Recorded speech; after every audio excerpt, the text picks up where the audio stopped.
God is faithful. Always. He is always faithful. And one of the things that I've noticed is that sometimes, most of the time, it's easier to look back on something that he's done in the past and see how faithful he really is. Melissa and I, a couple of different times in our marriage, have taken steps of faith, stepped out on what God spoke to us.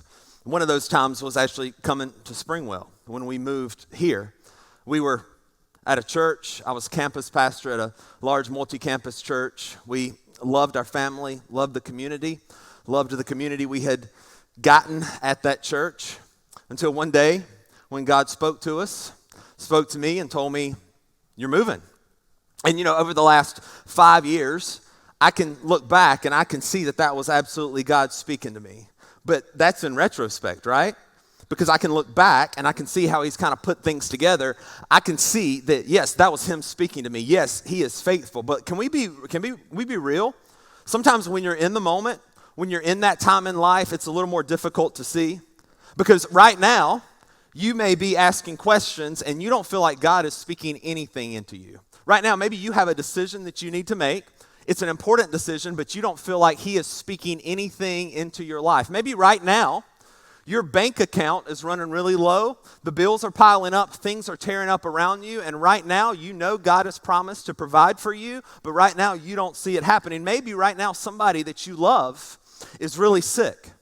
And you know what you want, and you've been asking God for it, but you can't necessarily see what he's doing in the meantime. It's always easier to look back at the faithfulness of God and see how he's been faithful than to live in it right now and try to find what he's doing. Today, I want to kind of unpack that a little bit. My title today is Something to Go On. Something to go on. And if there's one thing that you can write down, if there's one thing you can commit to memory today, it's this: go before you know. Go before you know. My task today, I believe, from God is very simple. It's to help you see that you can trust him, that you can follow him in those moments that are confusing and difficult and you can't put it together, that you can follow him even in those times without fear, because we have a God who is always, always, always, always, always faithful, and he will do it again. What he did back then, he hasn't changed. He's just as powerful as he's always been. And whatever it is that you are going through right now, he is faithful now. You can trust him. So let's dive in to a story in the Gospel of John. And this story, can I just say, this story kind of lays in the weeds, and it doesn't get enough publicity. Like, this story doesn't get near the publicity that, like, the woman at the well, the feeding of the 5,000, none of that. But what I hope you can see today is I hope you go back to this story, or maybe you hear this story later and you see the value of it. Because as I was preparing for this and as I was reading through this story, I love this story. Are y'all ready? Some of you have heard it before. Pretend like it's your first time.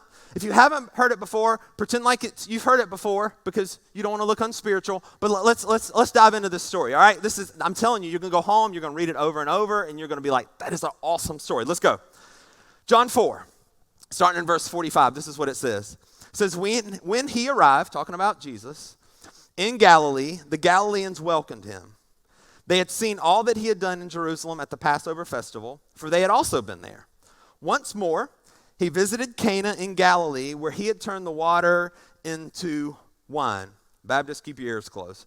And if you don't know what that means, you're better for it. And there was a certain royal official whose son lay sick in Capernaum. So Jesus is stepping into a region where he has already done some work. He has already performed a miracle. If you don't know the story, it's his first miracle. It's his first ever miracle. He comes into this wedding in Cana, and they're out of wine. Now, today, that doesn't seem like that big of a deal, but in this time period, the wedding that he is coming into, it would have been disgraceful to the groom had they ran out of wine. And so Jesus arrives on the scene, and we see his first miracle. He tells these people to go fill up these jugs with water. They bring them back and they turn water into wine. So this story would have been circulating this region at the time. They would have heard about what Jesus did. They would have heard about this story of how he turned water into wine. Word would have traveled by mouth. They would have tweeted it. They would have Instagram posted, all that stuff, and they would have heard what he had done. Everybody in the region. Everybody in the region, but also this royal official whose son is sick in a different region, he would have probably heard about this too. The word would have traveled that far that there was this man who literally saved the day at this wedding, saved this bride and this groom, and it would have been a big deal. So this man, this royal official who rides up on the scene, he knows that Jesus can heal his son. His only question at this point is, will Jesus heal his son? And for some of us today, that is where you struggle. That's where I struggle in my faith. Can I be honest? Like, God, I know you can. My question is, will you? God, I know you could, but would you? God, I've seen you work. God, I can look back on my life and I can see how you've been faithful. I have scripture at my disposal. I can see how you've done it in the past. I know you can, God, but will you right now? Isn't that where you struggle sometimes? Or better yet, not only will you, but how long am I going to have to wait? How long am I going to have to wait? How much is it going to cost me? And how much is it going to hurt? God, I know you can, but God, will you? So this royal official comes up on the scene, comes up to Jesus, and just to give you an idea of who this royal official is, he's not some guy doing grunt work. Like, he's not shoveling sheep doo in the back. Like, y'all thought I was going to say something else. I would never utter that word. But he's not like shoveling sheep doo in the back. No, he is high standing. So this royal official would have had some people to do stuff for him. He would have had some people serving under him. He would have had some people serving him. He was a highfalutin, high-ranking official, but yet he still has trouble. Have you ever noticed that struggles, hard times, faith moments aren't just reserved for the people we think they are, but they're reserved for even the people we think have it all together? Like, the people that we think would have struggles, the murderers, the lowlifes, they have struggles. But did you know that the people sitting around you, and I know because one of the things I love about this church is how honest we are with each other and how honest you are with me. And I know for a fact there are people sitting around you right now that on the outside they look like they have it all together but are still struggling inside. We all go through struggle. And for those of us who think we're mostly good people, that can be a struggle in itself. Because I don't know about you, but sometimes when I'm battling through something or when I'm going through something, I try to remind God of how good I've been. God, I go to church. God, I didn't say that word when I was talking about the sheep doo. God, I haven't hurt anybody. God, I'm mostly a good person. And sometimes that's where my faith gets the weakest because I think I deserve something better than what I'm getting. In fact, some of you in here today, one of the reasons why you doubt God is because bad things happen to good people. It's a common question. Why does God let bad things happen to good people? Well, God doesn't cause bad things to happen. No, God actually causes the good. Did you know that? Like, we live in a fallen world with messed up humans. The world itself is groaning because of what happened at the very beginning of the Bible in Genesis with Adam and Eve. The world itself is off balance. And so the default for our world is bad. God is actually the one who brings the good. And so sure, nothing happens without passing through his hands first, but God is not to blame for the bad stuff in your life. He is to credit for the good stuff in your life because the default is bad. You're bad. I'm bad. Because we're sinful, because we're separated, because things are off balance. And so when bad things happen in my life, that's really the way it should be all the time if it wasn't for the grace of God. And so God in his mercy and in his goodness and in his grace, He causes the good things to happen, and even the bad things that he allows to happen, he still works out for good because of who he is. Romans 8:28, we know that God works all things for the good of those who love him, who've been called according to his purpose. Bad things may feel bad, but he is working them for good, y'all.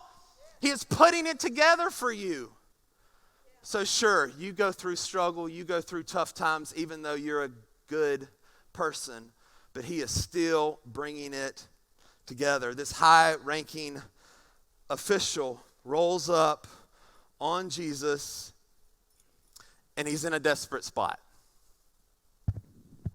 He's in a desperate time. And notice that he is coming to Jesus in this desperate time. Did you know that your life is headed in the directions of the decisions you make during desperation? The decisions you make when you're in a desperate spot ultimately determine the course of your life. Some of you have experienced that in a bad way, haven't you? You made a decision. Maybe you thought it was the best decision to make at the time. It was all you needed to do. But looking back on it, you've paid for that bad decision. Some of you made a bad decision in a desperate time and you knew it was a bad decision, but you didn't care. And you look back and you can see how you got in the mess because of the decisions that you made, whether you tried your best or you said, forget it, I'm doing my own thing. Some of you have been on the other side of that. You've made some good decisions in desperation, and it's made all of the difference. Your life is headed in the direction of the decisions you make during times of desperation. And so this royal official travels what would have been 20 to 30 miles from Capernaum because he's desperate for Jesus to change his situation. Are you desperate today? Like, not all of you are. But some of you, you come into this place and you are desperate for God to do something. You are desperate for him to change a situation. You are desperate for him to change your child's life. You are desperate for him to heal someone. You are desperate for him to provide finances. You are desperate to get out of the cycle of depression that has haunted your family for years. Are you desperate this morning? Because your decision needs to be run to Jesus, not away from him. Because what I've noticed with people is when you get in a desperate situation in life, you will either run from Jesus or you will run to him. The decision you make right now is going to determine the course of your life. Run to him with the anxiety. Run to him with the pain. Run to him with the struggle. Run to him with the questions. Run to him with the sickness. Run to Jesus. This royal official is going to travel 20 miles because he heard that guy who turned water into wine is there, and I am desperate, and so I am running to see if he can do something. Which direction are you going to run? Which direction are you going to go? Are you going to continue down the track you've been in that got you in the desperation in the first place? Or are you going to run back to Jesus and say, Jesus, I don't know what you're going to do. I can't see it yet, but I trust you, and I believe you're going to do something. I have something to go on, and that is your mighty hand at work in my life. Which direction are you running? This royal official, he makes the right decision. And in desperation, he comes to Jesus, and in verse 47, it says, when this man heard that Jesus had arrived in Galilee from Judea, he went and he begged him. Notice it says to come and to heal his son, who was close to death. The royal official has what we would call a crisis of faith. And he needs Jesus to speak. He needs Jesus to do something. And I imagine that part of him, it doesn't say this in the text, but I imagine that part of him is thinking, what in the world do I have to lose? What do I have to lose? What is my other option? My son is dying, and I can imagine that he's even tried other things, and nothing's worked. That he's tried to be a good person, he's tried to butter God up. Maybe he's tried some home remedies. Maybe he's taken his son to a couple of doctors, and none of that worked. And so now he is traveling 20 or 30 miles to get to Jesus because he's having a crisis of faith. What if your crisis of faith this morning is being worked so that you can have a clearer view of your faith? What if this place of desperation, when you feel like you don't have any other options, when you feel like everything is so rough and so bad, and so the only thing you have to do is come to Jesus, what if this is the place that he's been bringing it all to give you a clear picture of who he is? This royal official comes to Jesus, and Jesus responds. Verse 48, it says, unless you people see signs and wonders, Jesus told him, you will never believe. The royal official said, sir, come down before my child dies. Now, on the surface, if you just read these verses for face value, it looks like Jesus is kind of clapping back at the man, like he's kind of fussing at him.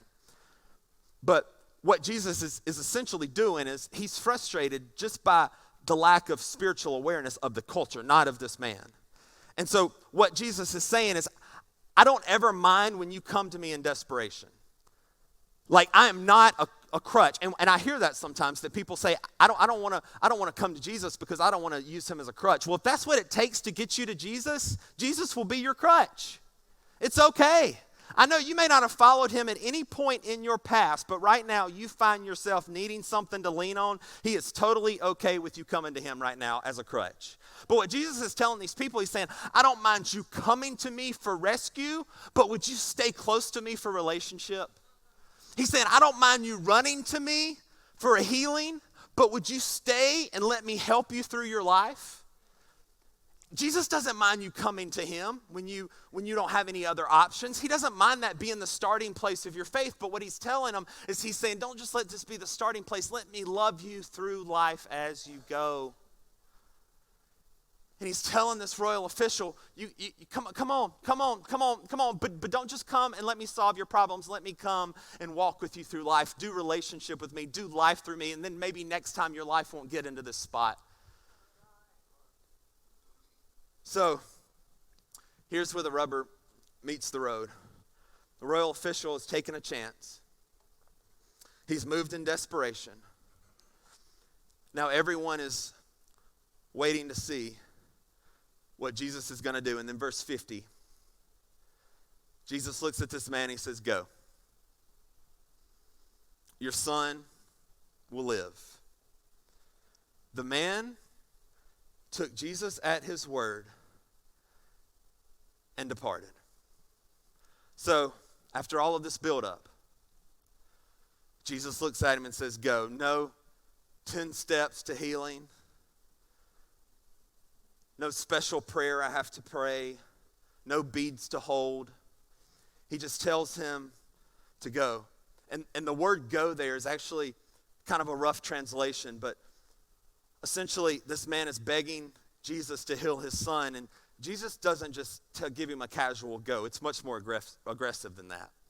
Jesus is really telling him, he's like, go, you better run and see what I just did.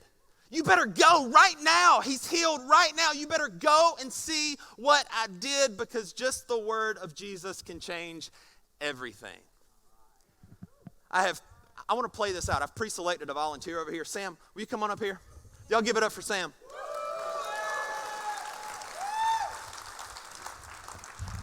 I was going to ask for volunteers, but I thought y'all might leave me hanging.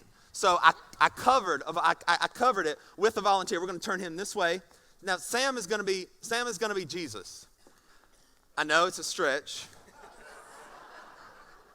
Johanna, Logan, I know it's a stretch, but he's a very godly man, but he ain't Jesus, but he does have the beard for it. So we're good. And the reason why I wanted to help this come alive for you is because I think there's so much power here. So I want to kind of reenact this. I'm going to be the royal official. He's going to be Jesus. So just put yourself there. Can you, parents especially, can you put yourself there? Your child is deathly sick. You've been watching his condition deteriorate over a month span. You've heard about this man named Jesus, how he turned water into wine and how he's done all of this amazing stuff.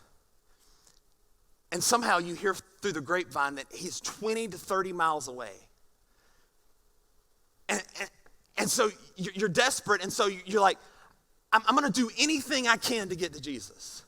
And so maybe you walk, maybe you ride, maybe you run, and you finally get to Jesus and you have FaceTime with Jesus, the only one who could possibly help you.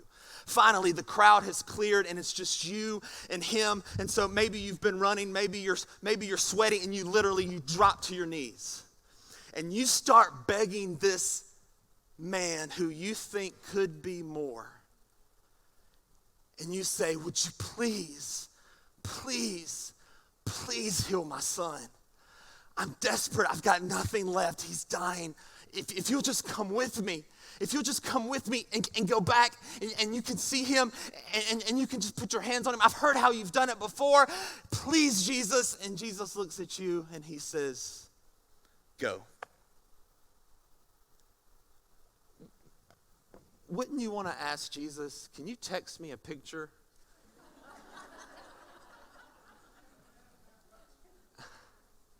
Can you text me a picture to prove to me that he's been healed? Thank you, Sam. But instead, Jesus tells him to go, to take me at my word, and to go. That royal official has something to go on. What is it?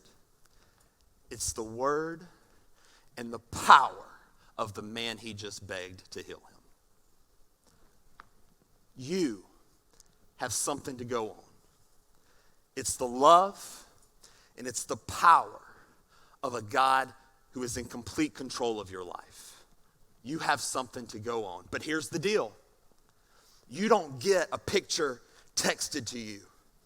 You don't get to know ahead of time.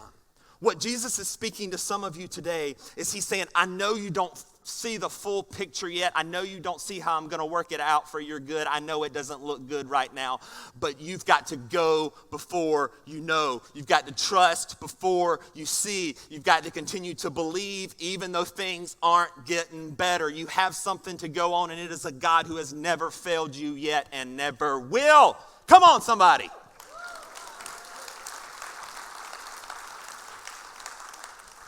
I mean, there's a big difference, isn't there?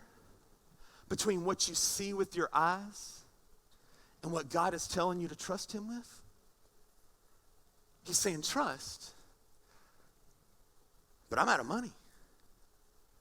He's saying trust, but the situation tends to get worse. He's saying trust, but they've been sick for a long time and it's not getting any better. He's saying trust, but you've been in this state of depression for months now. He's saying trust, but you don't like the place you're in, and that is where some of you are today. You're in a crisis of faith. You're in a desperate place. You're down to your last hope. You've tried everything else. You're lost. You need God to speak. You have no direction. You're begging for direction. You have no other choice, and you want a clear-cut final picture of what God is doing, but instead God is saying, go and trust me. Go before you know. And that is much of the Christian life, isn't it? Not knowing how it's going to go, but trusting him to get you to the end. In fact, a lot of people will say that fear is the opposite of faith. Well, no, assurance is the opposite of faith, right? Faith isn't about what you know. It's about what you trust when you don't know. And that's important for some of you because you feel like you have no faith. Because you don't know that you know that you know. No, you have faith because you're running to Jesus. That's what faith is. It's not having a final picture and being able to see the son healed before you run home. It is being able to trust while you're on your way back home because the words of Jesus have spoken. That's what faith is. And why? Why does Jesus operate like this? Because he's all about relationship, and trust is essential in any relationship. And so in order to draw you close, in order to have you in the best possible spot that you can ever be, sometimes he will force you to trust him before he shows you the end result. If you're waiting to be 100% positive before you make a move, 100% positive that God is going to do what you want, 100% positive that God is going to do something that is beyond your understanding, 100% positive that he has even spoken something to you, you will never move because you will never be 100% sure. That is where faith fills in the gap. You got to go before you know. Even with trembling, even with fear, even with uncertainty, that's what this royal official does. You know what I've noticed sometimes? When I get in a desperate spot, sometimes my lack of faith is less about God and it's more about me. Because I don't know about you, but if I really want something to work, then I start analyzing my own behavior. Do y'all? Have I done enough? Have I talked to enough people? Have I controlled the situation enough? Have I lived a good enough life? And what I'm doing is I'm not doubting God. I'm doubting my own self. Because just being real with you, I think that if I have done enough and it doesn't work out, I can blame God. You're never going to be 100% sure, but you have to trust that you do your part and then you have something to go on. Because God is amazing at working things out when you missed dotting an I.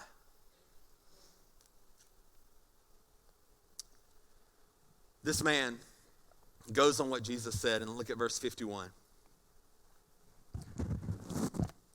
This thing's driving me nuts. It says, while he was still on the way, his servants met him with the news that the boy was living. And this is really cool, y'all. This is what I'm saying. This story is overrated. This is like the bottom of the Netflix pile where you just found the greatest show on Netflix, and you're like, why did it feed me all this other crap? And this is that show. Y'all ready?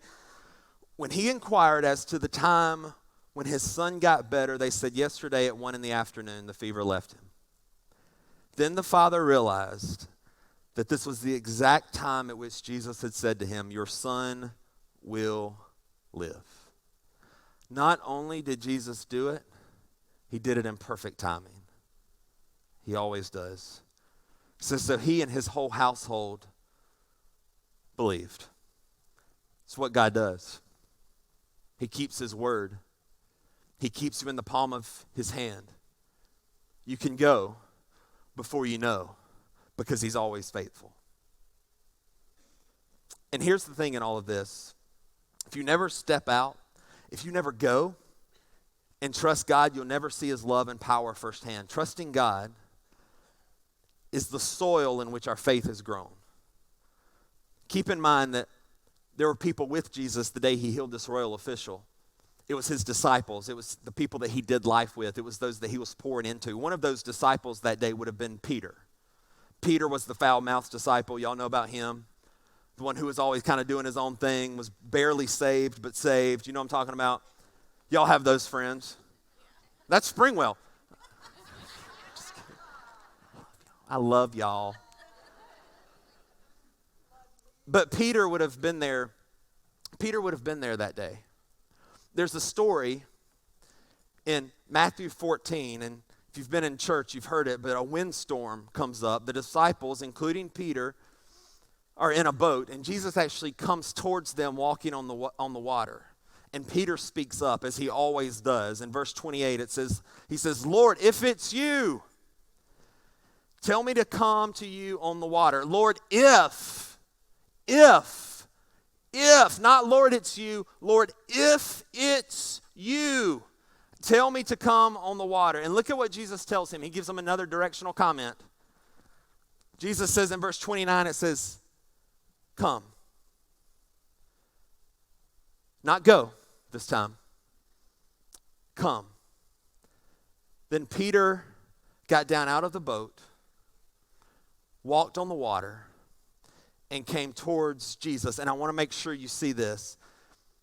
Peter, who had seen not just Jesus healing this royal official's son, but had seen most of what Jesus did because he was in Jesus' inner circle. When he gets into this tough spot in life, he feels like he's about to drown. He sees Jesus. He thinks it's Jesus, but he's not 100% sure. Can't you just imagine the thought process?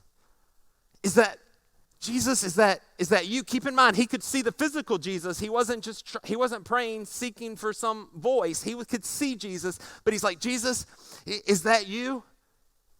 And can't you just imagine that what goes through his mind is, well, it looks like Jesus. It sounds like Jesus. I can't hardly hear for all the wind, but it kind of sounds like Jesus. And then there's this moment of decision for Peter where he decides, you know what, I am 75% sure that it's Jesus telling me to come, and so I'm going to step out of the boat and I'm going wave walking. Because when you're listening for God's voice and when you're trusting God, at some point you got to put your foot in the water and trust him.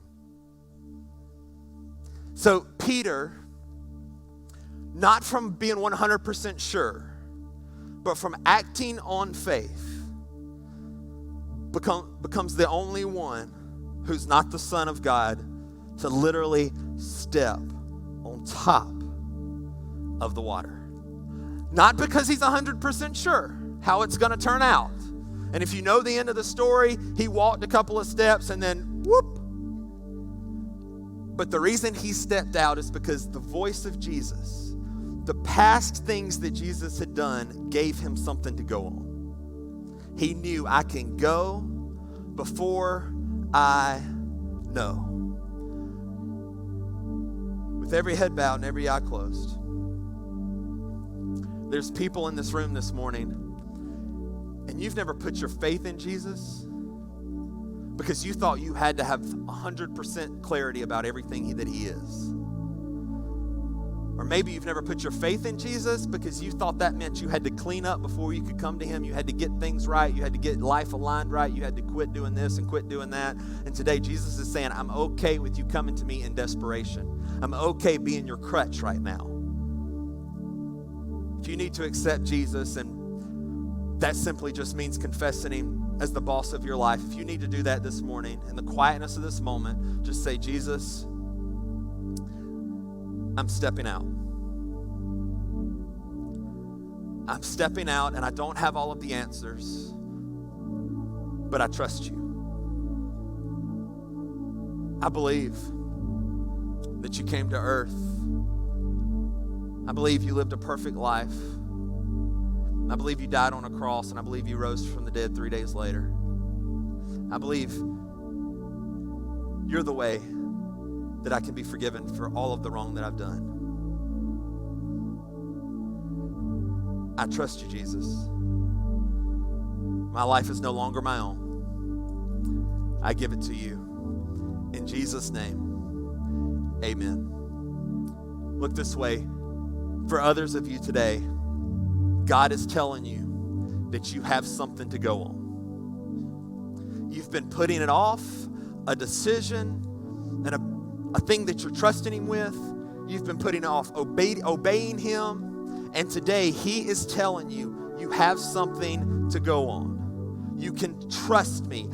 You don't know what the future holds, but I do. He's telling you that even though it's hard, you can go and trust him. That even though you're not completely sure, you can go and trust him. That even though you're scared and shaking in your boots, you can go and trust him. That even though you're still walking through depression, you can go and trust him. Even though you don't have a picture of what it's going to turn out like, you can still trust him because he is ever faithful, ever gracious, full of love and compassion for you. You have something to go on, and he is worth your trust. I don't know what it is for you today, but I get to sense this morning sitting in this room that there are people today, and you know exactly what you need to do. But you've been dismissing it because you weren't 100% sure, like you were literally waiting on God to write you a note. Today, he's saying you got to go before you know. Some of you today, and I feel this, you're having to trust God with things you never thought you would have to trust him with. It's new territory for you because you've always had it all together, and there's part of you that's even been wondering, God, have you just checked out of my life? God, are you even real? Because I shouldn't be going through this pain. Do you know me? And today he wants me to tell somebody today, open your eyes and see him working and trust him. You have something to go on. Some of you today, you're living in a season of depression. And it's the first time it's ever cropped up, and you're wondering, have I done something wrong? Will this ever end? Will I ever be able to get out of bed? Will I ever be able to genuinely smile again? He wants me to tell you this morning that he has never left your side, that you need to talk to somebody, but you will get through this. But you got to trust him. You have something to go on. You have something that's going to make you keep putting one foot in front of the other. It's his love, it's his grace, it's his past resume. It is flawless. So let me ask you some questions to try to help you process this. Y'all ready? How have you seen Jesus work in your life in the past? And how can it give you faith for what you're going through right now? Do you remember the 12 times before you thought that your life was going to be miserable to the end, but yet you still found joy a month later because of the work of God? He'll do it again. When you didn't think you were going to be able to get through that, you were overwhelmed with anxiety and stress, you made it. You'll make it again. Question number 2, have you been putting off doing what God has told you because you thought you needed to be 100% sure? But today, maybe you're like 75. You have something to go on. Step out. Step out of the boat. It's time. Trust him. Number 3, are you having a hard time trusting God with a difficult life situation right now?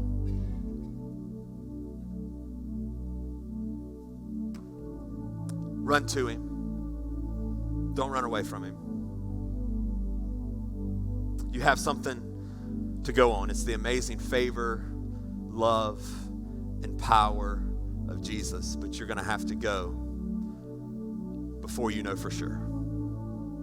Let me pray for you. Jesus, thank you so much for always being faithful. God, even over my short life, I can think back to the times where I see the evidence of how great you've been. God, the things that even seemed like inconveniences at the time that did something inside of me and for my relationship with you that nothing else could have done. God, I pray over every person in this room, every person watching online, every soul that hears this message. God, I pray that they would step out of the boat and trust you. God, that even though they may not have a picture of the final result, that they would still go, that they would still run to you and trust that you have it all in your hands. God, you're so good to us. You've been so good to me. Thank you for this church. Thank you for these amazing people. Thank you for the honor and the privilege to teach your word. Holy Spirit, would you just show each person what they need to know? Would you speak to them the words that I don't have? It's in Jesus' name I pray. Amen.